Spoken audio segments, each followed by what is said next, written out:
Oi, pessoal, vamos seguir aqui com os nossos exercícios de pensamento radical. E hoje eu vou falar de um ponto que eu tratei na minha disciplina de doutorado do ano passado, né, do ano retrasado, na verdade, né, 2024, e que é objeto de um texto que deve ser publicado proximamente em Portugal. Espero que também uma outra versão em português, que é sobre o conceito de ciência, né? A ideia de ciência e o seu impacto sobre o pensamento jurídico, o pensamento nas ciências humanas em geral, né? Mas também, enfim, no pensamento jurídico, né? Antes de falar disso, quer dizer, só queria esclarecer vocês. Bom, eu coloquei aqui o meu prêmio Jabuti, para quem não conhece, né? Enfim, eu ganhei o prêmio Jabuti de melhor livro jurídico. Vou mostrar, enfim, ele aqui atrás, que ele também é bastante bonitinho. O que eu estou fazendo aqui, na verdade, é um trabalho de divulgação científica, né? Eu estou apresentando para vocês resultados das minhas pesquisas dos últimos anos, né? De uma maneira um pouco diferente.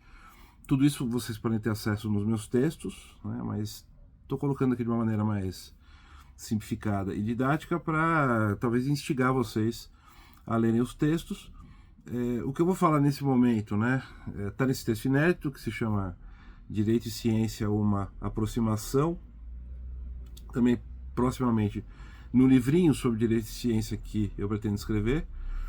E é importante também vocês darem uma olhada no livro do professor Ricardo Terra e Walter Terras, que se chama Filosofia da Ciência. Estou sem ele aqui para mostrar para vocês, mas é da editora Contexto. Esse livro aqui do Hilary Putnam, né? O colapso da dicotomia entre fato e valor. E mais especificamente, né, eu vou começar falando desse livro aqui, que saiu recentemente, Mentes que Brilham Não Pensam Igual, organizado pelo Marcelo Gleiser, tá? Acho que está aparecendo ao contrário aí para vocês. Especificamente, um dos debates aqui, porque é um livro de debates, entre o Sean Carroll e o Alan Wallace. Tá? São dois. O Sean Carroll é um físico, né? Que escreveu esse livro de divulgação aqui que se chama The Big Picture on the Origins of Life, Meaning and Universe Itself. Sean Carroll. E o Alan Wallace escreveu vários livros sobre budismo, né? Enfim, um deles chama esse aqui, Aquietando a Mente. Vocês acham facilmente no Kindle. Ensinamentos sobre Samatha, segundo a essência, aí não sei pronunciar, Varja de Dudhom Lingpa, né? Alan Wallace.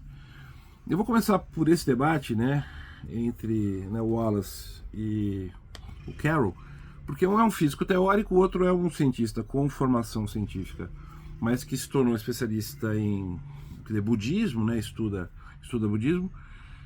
Eu achei muito interessante porque o Steve Carroll, que é o físico teórico, ele apresenta uma imagem da realidade, né? Ele diz que a realidade se apresenta em camadas, né? A gente tem uma camada que a gente sabe muito bem como funciona, que ele diz que é a camada das partículas, que a física quântica explica, mas as demais camadas a gente não conhece muito bem. A gente não sabe nem se tem alguma coisa mais fundamental do que a física quântica, né? E a gente sabe muito pouco sobre política, né? Os cientistas duros, né? Os físicos não sabem quase nada sobre política, sobre sociologia. A gente sabe sobre essa camada e as demais a gente não sabe, e nós não sabemos como uma camada influencia a outra, né? Assim, bom, eu estou sentado nessa cadeira, essa cadeira é feita de partículas, né? Essa cadeira, como objeto físico dela, funciona de acordo com as leis de Newton, né?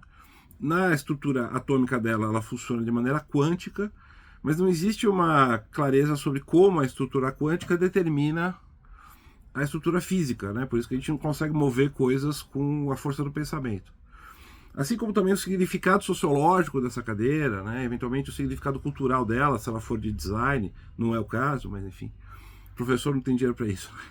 Mas aí ela teria um outro significado que teria que ser explicado pelas artes, pela sociologia. Quer dizer, então você tem um universo se apresentando em camadas e uma camada não necessariamente determina a outra, quer dizer, como é que a camada das partículas, né, subatômicas determina o significado cultural da cadeira como objeto de design, né?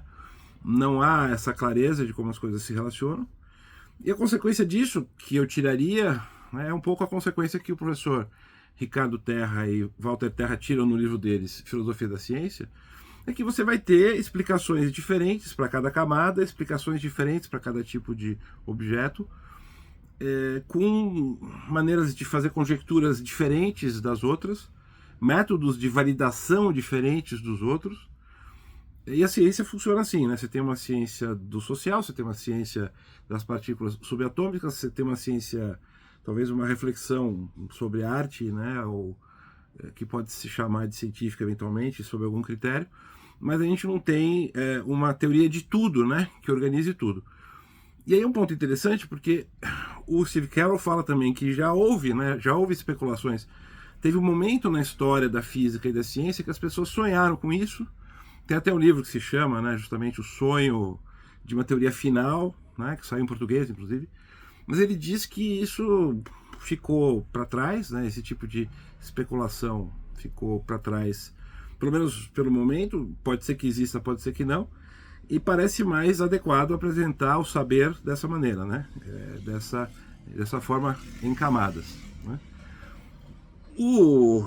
Então ele adota uma postura cética, né? É bem interessante. O que o professor Ricardo e o professor Walter chamariam de ceticismo treinado, né? Ele falou, a gente sabe isso, não sabemos nada além disso e não dá para dizer nada mais, então o jeito de lidar com as coisas deve ser esse, né? E é interessante que, né, Wallace fica um pouco irritado com essa afirmação e vai justamente defender que pode haver uma espécie de teoria de tudo, né, um platonismo. Ele vai para um platonismo, pitagorismo, né, essas especulações. Talvez o próprio universo seja matemático, exista uma consciência que organiza tudo. E na verdade ele é o budista, isso aqui é interessante, é o budista que defende a visão de ciência que está mais no senso comum e que é essa teoria de tudo, essa ideia de que tudo pode ser reduzido a explicações simples e últimas, que é a visão reducionista, né? Então isso me pareceu muito interessante no debate, né? O físico teórico que trabalha com matéria escura, cosmologia, a ponta da física, ele também é divulgador científico, né? Adota uma visão não reducionista da ciência, abrindo espaço para várias ciências dos vários tipos de, né, dos vários momentos ou das várias camadas da realidade. E o budista ex-cientista, né, porque ele não tem mais prática científica, enfim, estruturada hoje em dia, é que vai para essa especulação que os cientistas, né, o Einstein já falou sobre isso, o Penrose ele cita, né, o próprio Feynman ele cita, essas especulações sobre uma teoria de tudo que o outro, o físico teórico, já considera meio ultrapassadas, um sonho, assim, claro, a gente pode sonhar com isso, mas estamos muito longe disso e não faz sentido pensar a ciência dessa maneira, né? Por que eu acho isso importante? Por que é importante para a nossa reflexão? Porque, vejam, é o que eu digo no meu texto que eu falei no meu curso.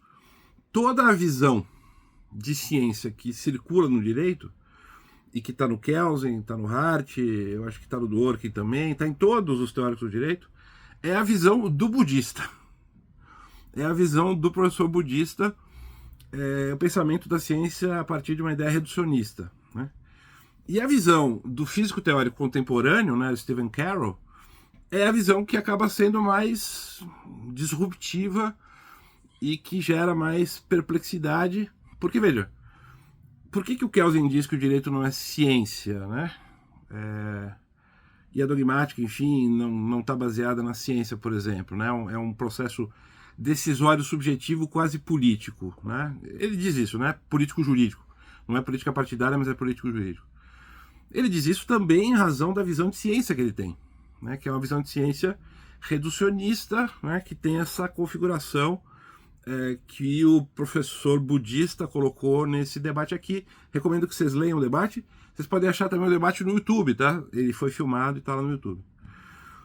Agora, se a gente olha para essa visão de ciência que está no livro do Steve Carroll, que está no livro do professor Ricardo Terra e do professor Walter, e também me parece estar no livro do Putnam, né, de uma maneira um pouquinho diferente. Por exemplo, ele mostrando né, o colapso entre a ideia de valor e fato, né, e mostrando que as ciências humanas e as ciências exatas não são tão diferentes assim, né, e a gente tem que diferenciar de uma outra maneira. Me parece que abre um espaço interessante para repensar o lugar do direito e repensar o lugar da dogmática jurídica, né? Então, o direito não é ciência, né? E as ciências humanas não são ciência nesse sentido mais tradicional, porque elas estão muito longe de chegar a uma explicação, né? Porque elas são imperfeitas, né? Conforme o senso comum, como coloca, né? A gente diz, bom, as ciências humanas e as ciências, enfim, em geral, e também o direito não deve ser considerado ciência, deve ser considerado, sei lá, um espaço de argumentação tópica, né, enfim, um espaço que não é científico, é mais de convencimento, justamente porque não se consegue explicar os fenômenos jurídicos a partir de explicações últimas, né? Então, essa é a visão que decorre da visão do budista aqui, né? Então, o budista está defendendo a mesma visão de ciência do Kelsen. Se a gente for para a visão de ciência do Carroll, né, do professor Ricardo e do Hilary Putnam, aí muda um pouco o quadro, né? É isso que eu explorei no meu texto. Então a gente poderia dizer que as ciências sociais são ciências, né, que a ciência do direito, na medida em que explica o direito, né, como fenômeno, também é uma ciência, e a dogmática, aí a gente pode pensar, eu tenho pensado como uma tecnologia baseada na ciência, né, porque ela não seria uma ciência em si, porque a ciência está preocupada em descrever os fenômenos, né, descrever como a sociedade funciona, como os fenômenos naturais funcionam, e a dogmática quer resolver problemas concretos, né, ela quer resolver problemas explícitos. Então é mais ou menos a diferença entre a pesquisa biológica em geral sobre os organismos e a pesquisa para descobrir uma vacina, né? São dois domínios diferentes. Uma é uma pesquisa científica propriamente dita, de ciência básica, vamos dizer assim, e outra é ciência aplicada, tecnológica, né? Que é resolver uma questão humana específica. Nem sempre a pesquisa especulativa básica gera imediatamente produtos utilizáveis, né, para resolver problemas humanos. Pode ser que sim, pode ser que não, né?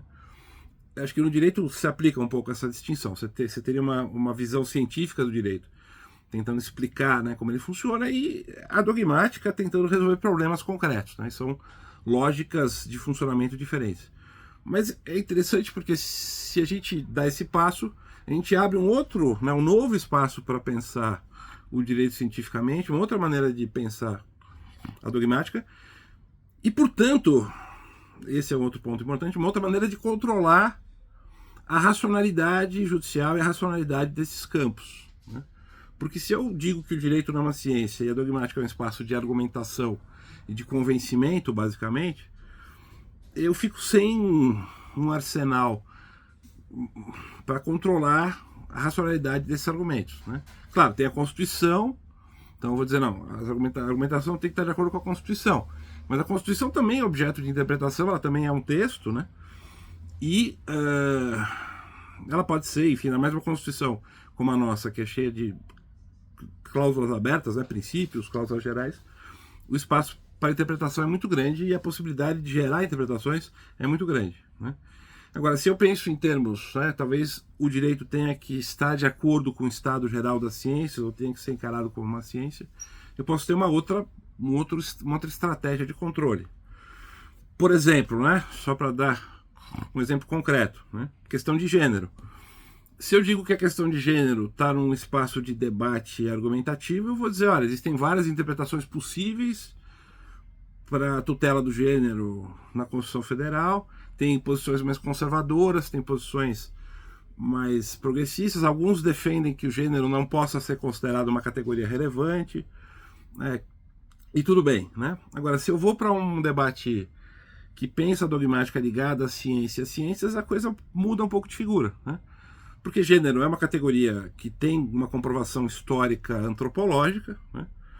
Várias sociedades se organizam do ponto de vista de gênero de forma completamente diferente das sociedades cristãs ou influenciadas pelo cristianismo, né? a ideia de uma família cristã foi criada historicamente em certo momento, né, em certo momento histórico. Ela não existiu para sempre, né, ela nunca existiu o tempo todo. E, portanto, não dá para negar a existência do gênero como resultado da pesquisa científica em ciências humanas, né, enfim. E aí não dá para negar também os efeitos do gênero na ação humana e nas ações de violência e de discriminação, né? Não há como negar a existência disso. E, portanto, acho que é importante que o direito tutele isso, né? Então, né, percebam que a coisa muda de figura, e eu acho que essa discussão mais radical sobre o que é ciência tem um papel importante também para ampliar a nossa imaginação institucional, né, e fazer com que a gente pense de maneira mais radical, né? Saindo dessa camisa de força, né, da visão de ciência que me parece, pelas leituras que eu estou fazendo, que ficou ultrapassada dessa ideia de uma teoria de tudo, essa especulação sobre uma teoria de tudo, que é uma especulação interessante, mas que, como a gente viu, acaba ganhando até, né, uma espécie de significado religioso quando a gente pensa, né, que o budista estava defendendo isso e o físico não, né? O físico estava numa posição muito mais modesta, né?